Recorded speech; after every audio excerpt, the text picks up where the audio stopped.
blanket with my glasses on.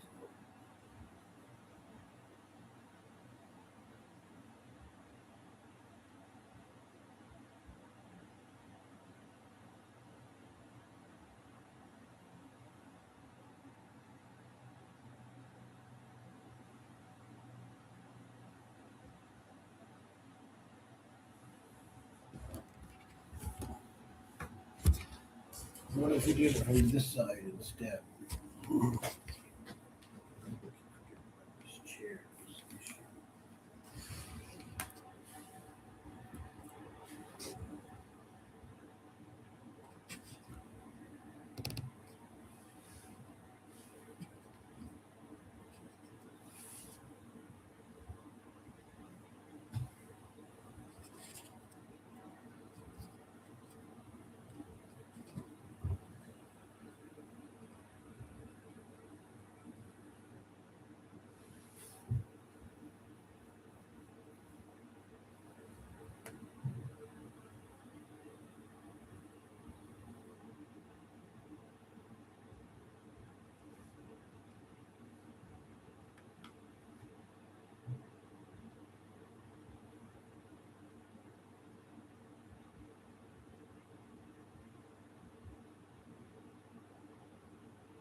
Mm.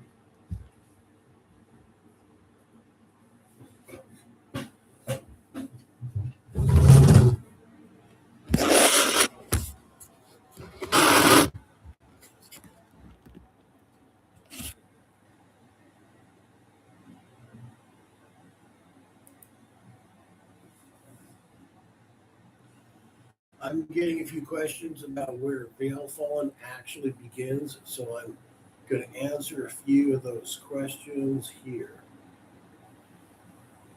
Question number one. Where does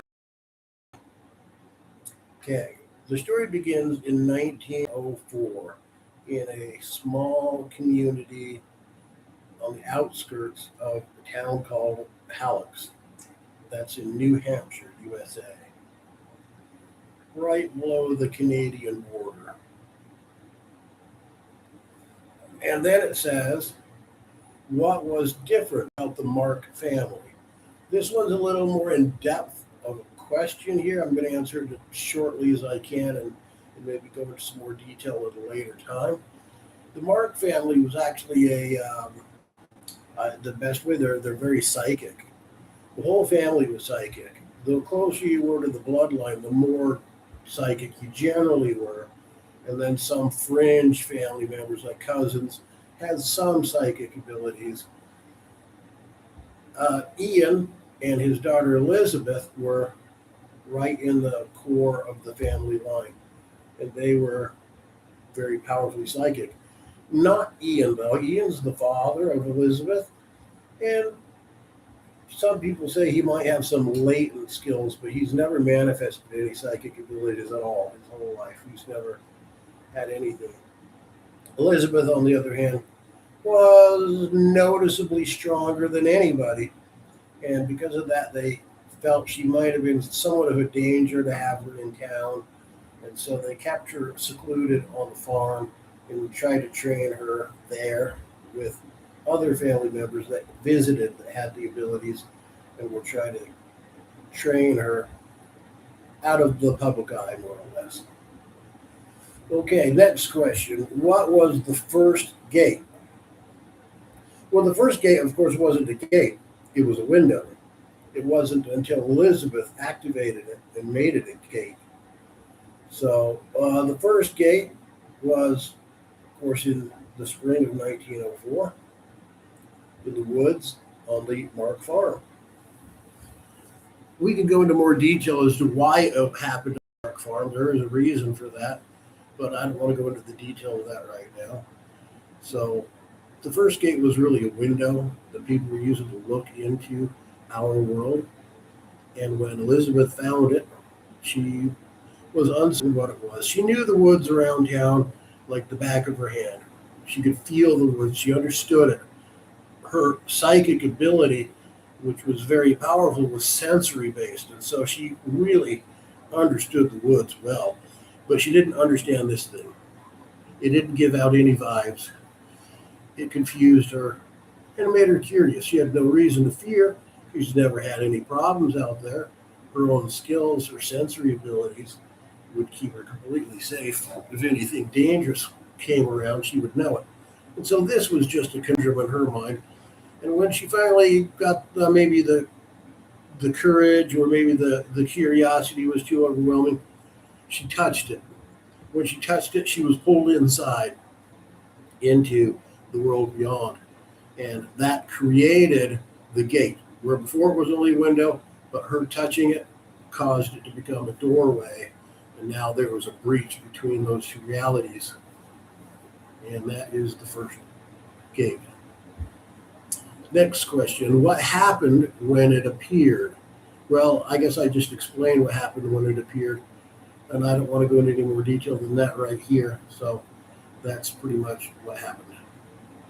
And when it happened. Why did Elizabeth approach it? Okay, well, she approached it because she was curious, like I mentioned earlier. She was just curious. What is this thing? She could sense that it was there, but it gave off no sensory vibes. So she found it in the woods. It wasn't making much of a noise, but she found it. It's definitely there. She could see it, and she could sense it better than anybody, but yet it still left very little imprint on the psychic realm. If it wasn't for her being very powerful, probably nobody else would have sensed it. But she's a very unique person, and she was able to realize it was there, knew that it was something, but she didn't know what it was. So ultimately, it was more curiosity that really did her in on that particular question there. And what happened to her? Well, she was taken into the other side. And we'll go into some detail about that later in the future, but that's what happened. It says, next question, what did it do to Ian? Well, it didn't do anything. Well, it did do something, and I guess that's true. So Ian is terrified because he's missing his daughter. She's been gone for a long time, and she's never gone a long time. She can sense when he comes home, and she's always there. So he knows something's up. So he goes searching for her. Well, Ian's just a regular man. He's got no psychic abilities, but he knows the woods well, and he finds her tracks, and he follows her tracks to this shimmering sensation, and the trail disappears there. So he knows something's up. He would never have found the gate without following her tracks, but he does find it, and it's right in front of him. And so out of fear of losing her, he reaches out and touches the gate, just like she did. Well, it wasn't a gate then, but now it is. Well, when he touches it, he's also pulled in to the other side. So when Ian is pulled into the other side, there's some significant things that need to be known to know exactly what happened to Ian. First of all, he's pulled to a world that's massively psychic. The whole community there is very psychic. And it activates his latent psychic abilities. He does have psychic abilities, but for some reason, it's never manifested in him at all, and he's never really been concerned about it, so he's never really pushed it. He just knew he didn't have abilities, and he just accepted it. So he steps in the gate, and he's bombarded by massive psychic auras. And it activates, it literally just supercharges, boom, his abilities. But at the same time, he's witnessing something that's just terrifying to his mind. His mind can't handle what he's seeing. And so he steps back out of the gate. Well, in stepping back out of the gate, with his mind in turmoil and all of a sudden these psychic abilities activating in his body, without realizing it, he mentally closes the gate. Just kind of get it out of here. Shuts down, trapping his daughter on the other side of this gate. And now here he is on this side, very much alone after losing his wife at Elizabeth's birth. And so Ian is devastated. And then his psychic abilities take over. So he has no control over them. And they take over. They take over through his sadness. And he doesn't want to be, he He knows Elizabeth's lost. He knows his wife's gone earlier, and he just kind of wants to disappear at this point in time. And so his body starts making him fade away. But not only does he fade away, really kind of like an invisibility thing, but he also disappears verbally. Nobody can hear him, nobody can see him. And it doesn't happen right away, but it happens relatively quick over the next few days. And his mother, who was staying with them, helping out, of course, she's freaking out because her son is literally fading away. So that's kind of what happens to Ian, at least the earlier part of what happens to Ian. There's actually more to it, but that's for a much later time. And then we got the final question. Why does this moment matter? Well, this moment changes everything for humanity. I don't even think I'd go into the detail of that too much right here, but let's just say it allowed the people from the other side of that gate to come into our world, which changed everything in a massive way. Slowly at first, but eventually much more so. And we'll go more into that as we progress through this story. But that's the questions I've got for you right now. Thanks for listening.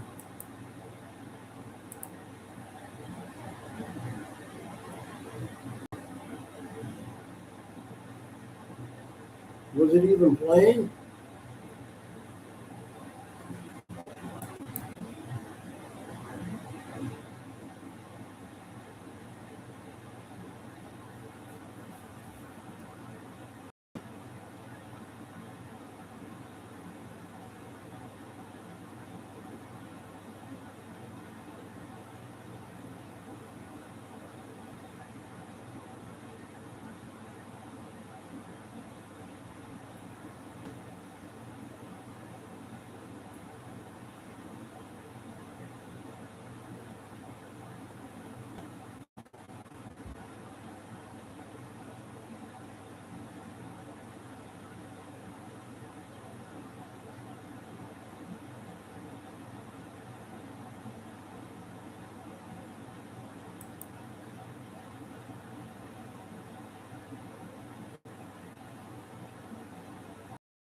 I don't know if this has been recording the whole time or not. I don't know.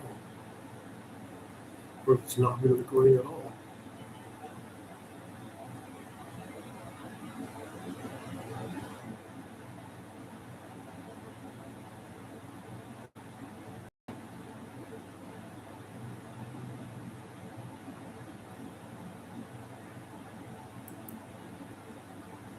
I don't know. Why is laying up?